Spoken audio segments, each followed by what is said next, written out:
ಉಡುಪಿ ಜಿಲ್ಲೆಯಲ್ಲಿ ಗೋ ಕಳ್ಳತನ ಹಾಗೂ ಅಕ್ರಮ ಗೋಮಾಂಸ ಸಾಗಾಟದ ವಿರುದ್ಧ ಪೊಲೀಸರು ಕಟ್ಟುನಿಟ್ಟಿನ ಕ್ರಮ ಕೈಗೊಂಡಿದ್ದು, ಕಳೆದ ಒಂದು ವಾರದ ಅವಧಿಯಲ್ಲಿ ನಡೆದ 3 ಪ್ರಕರಣಗಳನ್ನು ಭೇದಿಸಿ ಆರೋಪಿಗಳನ್ನು ಬಂಧಿಸಿದ್ದಾರೆ.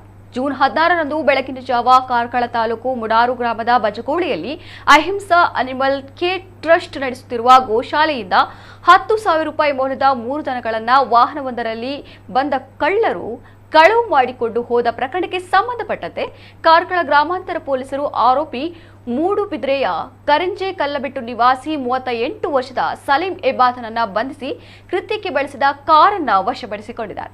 ಈ ಪ್ರಕರಣದಲ್ಲಿ ಇನ್ನೂ 2 ಆರೋಪಿಗಳನ್ನ ದಸ್ತಗಿರಿಗೆ ಬಾಕಿ ಇದ್ದಾರೆ. ಇನ್ನು ಹಾಗೆ ಜೂನ್ 21ರಂದು ಸ್ಕೂಟರ್ನಲ್ಲಿ ದನದ ಮಾಂಸ ಸಾಗಾಟ ಮಾಡುತ್ತಿದ್ದ 35 ವರ್ಷದ ಅಬ್ದುಲ್ ರಹೀಂ ಎಂಬಾತನನ್ನ ಹೊಸಾಡು ಗ್ರಾಮದ ಗುಹೇಶ್ವರ ದೇವಸ್ಥಾನಕ್ಕೆ ಹೋಗುವ ಕ್ರಾಸ್ ರಸ್ತೆಯಲ್ಲಿ ಗಂಗೊಳ್ಳಿ ಪೊಲೀಸರು ಸ್ಕೂಟರ್ ಸಮೇತ ವಶಕ್ಕೆ ಪಡೆದಿದ್ದಾರೆ.